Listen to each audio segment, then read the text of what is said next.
इस देश के लोकतंत्र को मेरे परिवार के खून ने सींचा है। कायर है इस देश का प्रधानमंत्री।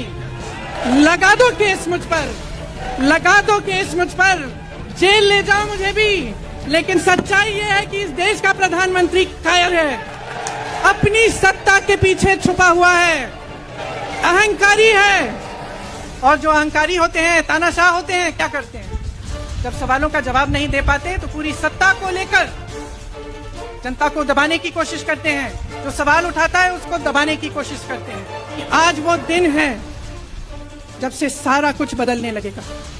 ये अडानी है कौन कि आप सब उनका नाम उठते ही बौखला जाते हैं और उनको बचाने में लग जाते हैं? इस अडानी में है क्या कि इसको आप सारी संपत्ति दे रहे हो देश की? क्या आपको दिख नहीं रहा है कि आपकी सारी संपत्ति लूटी जा रही है, एक आदमी को दी जा रही है? गिने चुने उद्योगपतियों को सब कुछ दिया जा रहा है।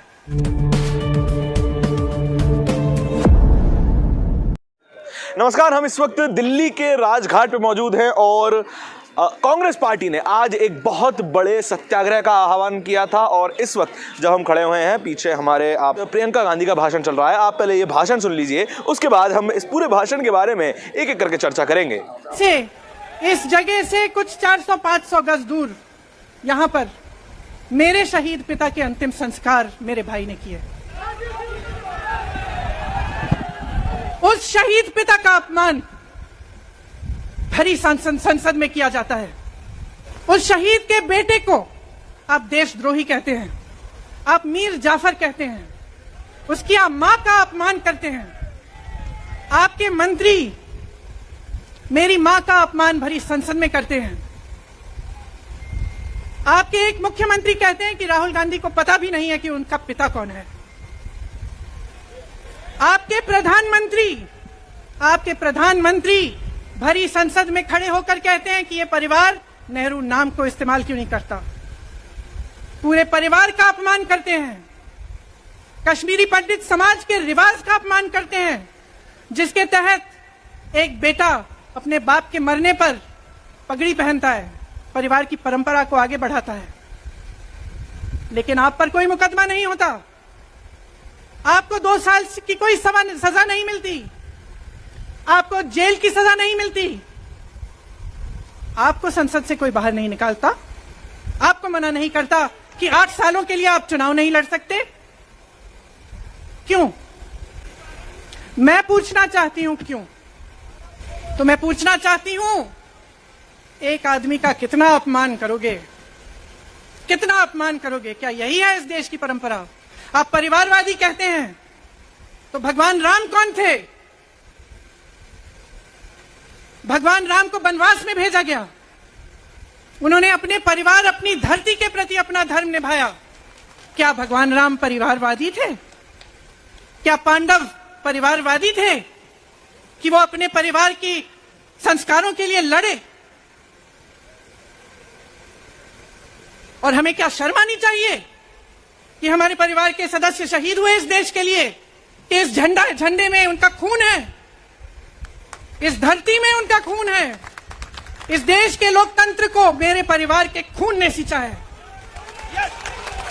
और जो सोचता है कि हमें अपमानित करके हमें डराएंगे, हमें धमकाएंगे, जो सोचता है कि तमाम एजेंसियों को लगाकर, हम पे छापे मारकर, हमसे कुछ भी कर ले, हमको हमें डराएंगे, वो गलत सोचते हैं। हम डरने वाले नहीं हैं, हम और मजबूती से लड़ेंगे। हम इस देश के लोकतंत्र के लिए कुछ भी करने के लिए तैयार हैं। इस देश के लोकतंत्र को, इसकी नींव कांग्रेस पार्टी के महान महापुरुषों ने डाली है। कांग्रेस पार्टी लड़ी इस देश की आजादी के लिए और आज भी इस देश की आजादी के लिए ही लड़ रही है। कभी कभी मैं सोचती हूं, मुझे समझ में नहीं आता कि पब्लिक क्या सोच रही है। क्या देख नहीं रही है क्या हो रहा है?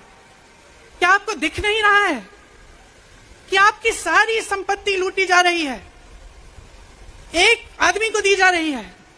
गिने चुने उद्योगपतियों को सब कुछ दिया जा रहा है। किसकी संपत्ति है? ये राहुल गांधी की संपत्ति है, ये आपकी संपत्ति है। ये पीएसयू किसके हैं, किसके लिए बनाए गए? आपके लिए बनाए गए, जो ऐसे एक के बाद एक इनको बेचे जा रहे हैं, दिए जा रहे हैं। इसको आप समझ क्यों नहीं पा रहे हैं? आप गैस के सिलेंडर के लिए 1000 रुपए दे रहे हैं और यहां आपकी सारी संपत्ति किसी को सौंपी जा रही है। राहुल गांधी जी ने क्या कहा? अरे कौन सा इतना बड़ा जुल्म कर लिया कि आपसे 2 सवाल पूछ लिए, जवाब नहीं दे पाए ना, घबरा गए। और जो अहंकारी होते हैं, तानाशाह होते हैं, क्या करते हैं? जब सवालों का जवाब नहीं दे पाते तो पूरी सत्ता को लेकर जनता को दबाने की कोशिश करते हैं। जो सवाल उठाता है उसको दबाने की कोशिश करते हैं। आपने कभी सोचा है, आंखें खोलिए, आपने कभी सोचा है कि ये पूरी सरकार, ये सारे मंत्री, ये सारे सांसद एक आदमी को बचाने की क्यों इतनी कोशिश कर रहे हैं? इस अडानी में है क्या कि इसको आप सारी संपत्ति दे रहे हो देश की? 20 हजारों करोड़ शेल कंपनियों में इनकी हैं और आप इन पे इंक्वायरी नहीं कर सकते? ये अडानी है कौन कि आप सब उनका नाम उठते ही बौखला जाते हैं और उनको बचाने में लग जाते हैं? तो जहां जहां हम जाते हैं बेरोजगार नौजवान क्यों दिखते हैं? इतनी महंगाई क्यों है? इतनी महंगाई क्यों है? क्या आप इतने बड़े काम कर सकते हो लेकिन एक गैस सिलेंडर का दाम कम नहीं कर सकते? आप छोटे व्यापारियों की मदद नहीं कर सकते? आप रोजगार नहीं बनवा सकते? तो फिर आपकी सरकार किस काम की है? लोगों को दबाने के लिए है या अडानी जी को आगे बढ़ाने के लिए है? और इतनी चीजों को फैलाया जाता है जो सच नहीं है, झूठों को फैलाया जाता है। आप सोचिए, राहुल गांधी दुनिया के सबसे बड़े जो शिक्षा के संस्थान है वहां से पढ़ के आए हैं। हार्वर्ड और कैम्ब्रिज की उनकी डिग्री है। कैम्ब्रिज से उन्होंने इकोनॉमिक्स में मास्टर्स डिग्री, एमफिल डिग्री उनको मिली। आप उसको पप्पू बनाते हैं। पूरे देश भर में आपकी सहायता के साथ मेरे मीडिया के दोस्तों, डिग्री आपने देखी नहीं, सच्चाई आपने देखा नहीं, उनको पप्पू बना दिया। फिर पता चला कि ये पप्पू तो यात्रा में निकल आया और पता चला कि ये तो पप्पू है ही नहीं। इसके साथ तो लाखों लोग चल रहे हैं। ये ईमानदार भी है,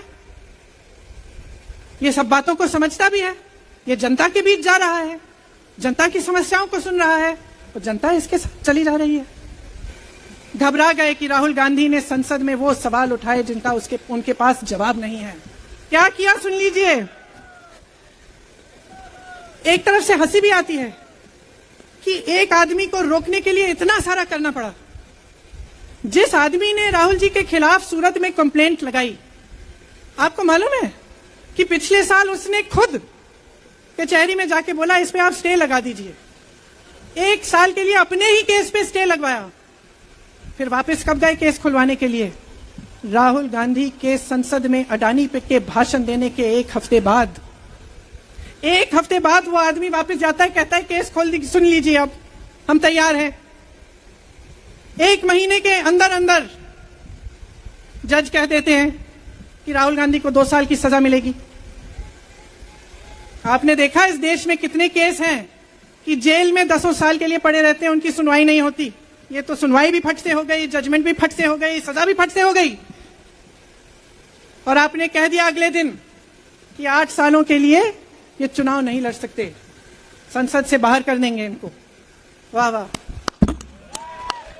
वाह वाह वाह वाह, बहुत धैर्य है आप में। अरे कायर हैं, कायर है इस देश का प्रधानमंत्री। लगा दो केस मुझ पर, लगा दो केस मुझ पर, जेल ले जाओ मुझे भी, लेकिन सच्चाई यह है कि इस देश का प्रधानमंत्री कायर है, अपनी सत्ता के पीछे छुपा हुआ है, अहंकारी है।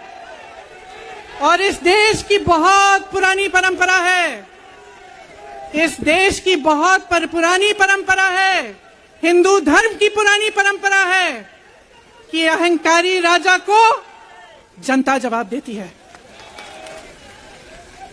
मेरे परिवार ने मुझे एक चीज सिखाई है कि यह देश दिल से बोलता है और दिल से सुनता है। यह देश सच्चाई को पहचानता है और मैं जानती हूं कि आज वो दिन है जब से सारा कुछ बदलने लगेगा। मेरे मीडिया के साथियों, मैं आपसे कहना चाहती हूं, बहुत हो गया है, बहुत हो गया है। मैं जानती हूं आप पर कितना दबाव है। मैं जानती हूं कि आपको लाइन भेजी जाती है कि आज आपको ये कहना है, आज आपको ये लिखना है, लेकिन आपकी एक बहुत बड़ी जिम्मेदारी है। आज लोकतंत्र खतरे में है। अगर सरकार सवाल उठाने वाले को 8 सालों के लिए संसद से निकाल सकती है, अगर कह सकती है कि तुम्हें चुनाव लड़ने की ही इजाजत नहीं है, तो बहुत गड़बड़ है, बहुत गलत हो रहा है। और ये लोकतंत्र के लिए ठीक नहीं है, ये इस देश के लिए ठीक नहीं है।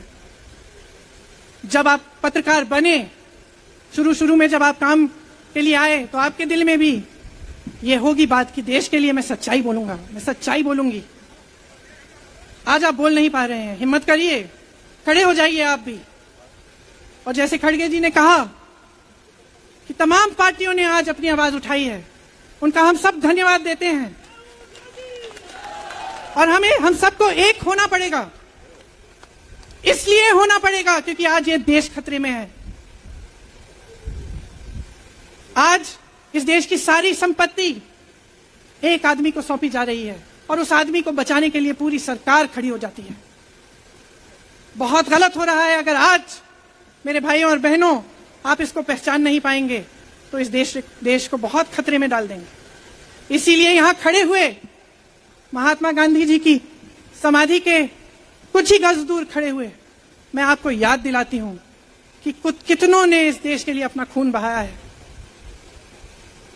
कितनों ने इस देश की धरती, इस देश की आजादी के लिए अपना खून बहाया है।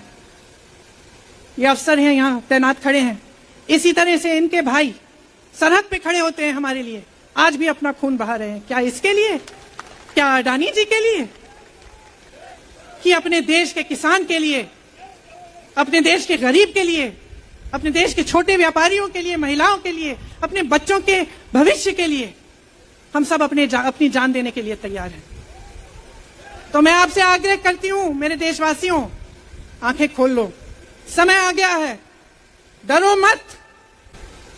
राहुल गांधी के शब्दों में डरो मत, इनका सामना करने का समय आ गया है। एकजुट हो जाओ, सामना करो, इस देश की सच्चाई को उभारो, इस देश की एकता को बनाए रखो और इस देश को आगे बढ़ाओ। जय हिंद। प्रियंका गांधी का आपने ये भाषण सुन लिया। वो कह रही है कि मैं अपने भाई के साथ खड़ी हुई हूं और इस देश में जो इकलौता नेता जो कि सत्ता से सवाल कर रहे हैं वो राहुल गांधी हैं और पूरी कांग्रेस पार्टी, इस देश का एक एक व्यक्ति, बच्चा बच्चा राहुल गांधी के साथ खड़ा हुआ है, ऐसा कहना है प्रियंका गांधी का। और पूरी कांग्रेस पार्टी का हर एक नेता ने जो भी यहां पर भाषण दिए हैं उसने यही कहा है कि जितने भी नेता कांग्रेस के हैं, भले ही वो सांसद ना रहे हों, वो अब सड़क पर उतरे हुए हैं और सांसद की कुर्सी से ज्यादा ऊंची कुर्सी सड़क की कही जाती है। पूरे विपक्ष भी एक तरफ आ चुका है और ट्विटर पर इसी तरीके के जो है बयान सामने आ रहे हैं, जहां पर एक एक विपक्षी नेता, एक एक रिप्रेजेंटेटिव, सब के सब राहुल गांधी के समर्थन में दिखाई दे रहे हैं। आपके इस पूरी वीडियो के बारे में विचार क्या है, कमेंट सेक्शन में बताइएगा जरूर। और ऐसे ही वीडियो देखते रहने के लिए, ऐसी खबरें देखते रहने के लिए HNP न्यूज़ को सब्सक्राइब जरूर कर लीजिएगा। मैं आपके साथ धारण, धन्यवाद।